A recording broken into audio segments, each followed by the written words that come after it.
қазақ халқы сонау ғасырлардан бері салт санасына ислам дінін сіңірді. Сондықтан енді мұсылман елміз, ислам мемлекеті деп айтпаймыз, жалпы мұсылман елміз. Біздің ислам салт санамызға, дәстүрімізге сіңген, оны біздің тарихи жадымыз куә болған жыр дастандар, үлкен зиялы қауымдар, әрі де Әл-Фарабилер, бері де Абай Шәкәрімдердің еңбектерінен, өлең жолдарынан біз осы исламның көрінісін, ислам дінінің құндылықтарын көреміз. Барлық дін өкілдеріне, барлық бағыт өкілдеріне ортақ құндылықтар бар. Атап айтар болсақ, бірінші кезекте қоғамның тұрақтылығы қажет.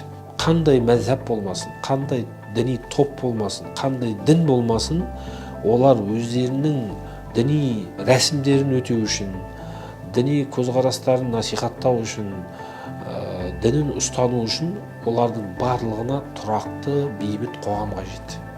Сонда ғана олар өзінің дінін ұстана алады. Біздің енді осы дін саласында діндар қауымның бірінші кезекте қара шаңырақ ол Қазақстан мұсылман діни басқармасы, мемлекеттік бағдарламалар болсын, Қазақстан мұсылман діни басқармасы барлығының бірінші кезекте мүддесі, мақсаты қоғамның тұрақтылығы. Тұрақты қоғамда ғана прогрессивті даму орын алады.